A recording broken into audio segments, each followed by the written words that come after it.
और मेरी एक इच्छा है कि बच्चे नीचे बैठे हैं तो मैं भी जो है आपसे बात जो है वो नीचे बैठ के ही करना चाहता हूँ, क्योंकि मैं अपने स्कूल में जब बच्चों से बैठ जाऊं, इजाजत है? Thank you. अब मेरे को क्या है कि थोड़ा सा हौसला मिल जाएगा, पैर कांपेंगे, हाथ कांपेंगे तो आपको पता नहीं चलेगा, मेरा कॉन्फिडेंस बना रहेगा।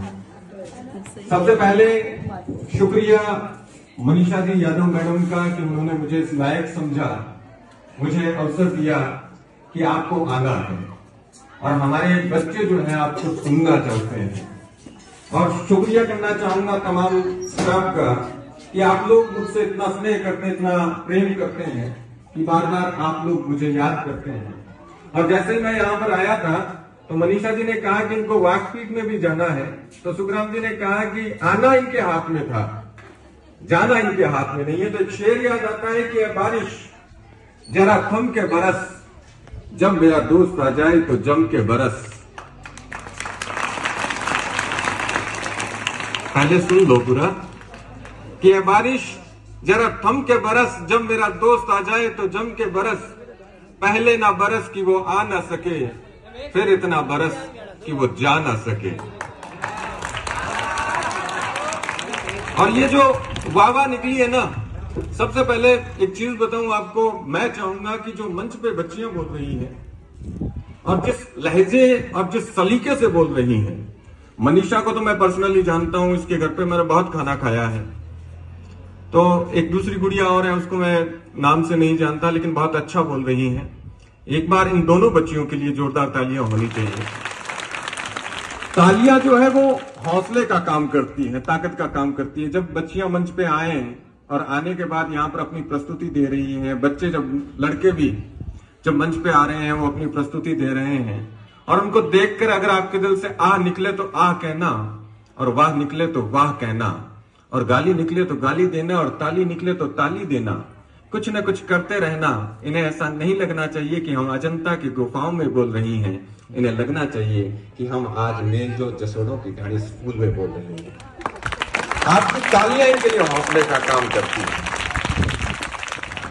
जीवन के अंदर हम कई बार यूं सोचते हैं कि मैं सक्सेस हो जाऊं तो मेरी लाइफ जो है वो अच्छी हो जाएगी। सक्सेस होने से लाइफ अच्छी नहीं होती है। सक्सेस एक पॉइंट है जहां आपको पेट भरने के लिए कुछ चीजें मिल जाती है, नमक मिर्च के लिए पैसा मिल जाता है।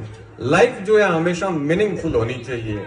जिस काम से आपको खुशी मिलती है वो काम अगर आपके पास है तो यकीन मानिए कि आप अपने जीवन को जी रहे हैं, वरना आप केवल और केवल सांस ले रहे हैं।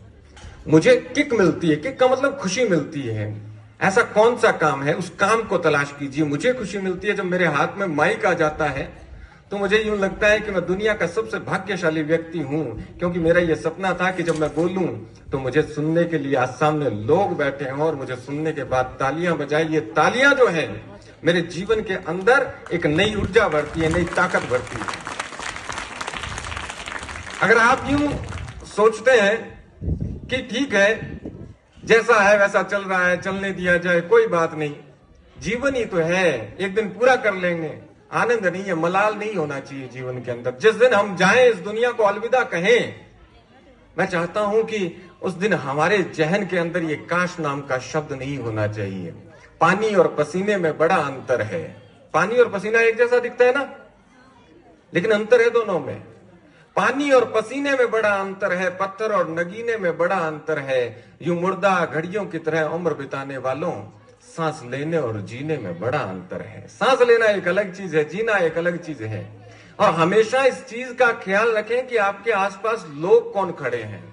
अगर आपके आसपास नेगेटिव लोग खड़े हैं, नकारात्मक लोग खड़े हैं, तो वो आपको कमजोर करेंगे। आपकी एनर्जी जो है, आपकी ऊर्जा जो है वो खींच लेंगे।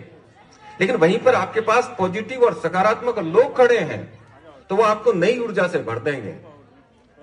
हमेशा भीड़ इकट्ठा करने में हम लगे रहते हैं कि मेरे 10 दोस्त हैं, 100 दोस्त हैं, 1000 दोस्त हैं, लेकिन आप देखिए कि आपके काम आने वाले कितने लोग हैं। जब समय पड़ा आपके लिए स्टैंड किन लोगों ने लिया, वही आपका सच्चा मित्र है। विपत्ति में जो काम आए, संकट में जो काम आए, आपकी खुशी को बर्दाश्त करने की जिसके भीतर क्षमता है, वही आपका सच्चा मित्र है।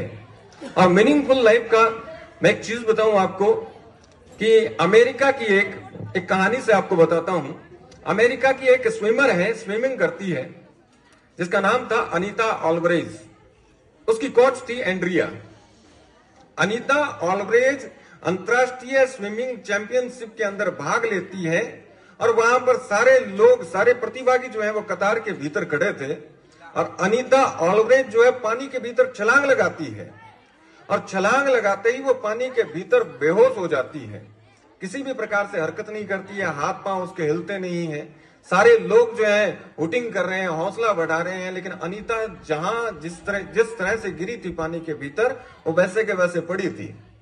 एंड्रिया जो उसकी कोच थी, उसने जब देखा कि पानी में गिरने के बाद अनीता किसी भी प्रकार की हरकत नहीं कर रही है, क्या हुआ, और इस अंतर्राष्ट्रीय चैंपियनशिप के अंदर बिना सोचे समझे एंड्रिया भीड़ में से आती है, उस पानी के भीतर छलांग लगाती है और वहां पर जाकर जब देखती है तो अनीता जो है बेहोश पड़ी थी। अगर थोड़ी देर उसको नहीं निकाला जाता तो हो सकता था वहां पर उसकी मृत्यु भी हो जाती। हजारों की भीड़, उस हजारों की भीड़ में एकमात्र उसकी कोच एंड्रिया जो है पानी के अंदर छलांग लगाती है, बेहोश अनीता को बाहर लेकर आती है, उसकी जान बचाती है।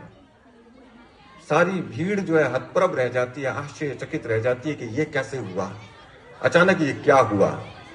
प्रत्येक व्यक्ति के जीवन के अंदर एक ऐसा कोच होना चाहिए कि आप कुछ ना कहें उससे पहले वो आपकी बात को समझ जाए। अगर आपके जीवन में कोई ऐसा कोच है, ऐसा शिक्षक है जो आपको सही दिशा देता है, सही मार्ग बताता है, तो उसे अपने हाथ से मत जाने दीजिए। हमेशा उनको संभाल के रखिए, क्योंकि प्रत्येक व्यक्ति किसी न किसी मानसिक तनाव से गुजर रहा होता है, स्ट्रेस से गुजर रहा होता है। सिर्फ उसके पास कोई सुनने वाला नहीं होता, उसे समझ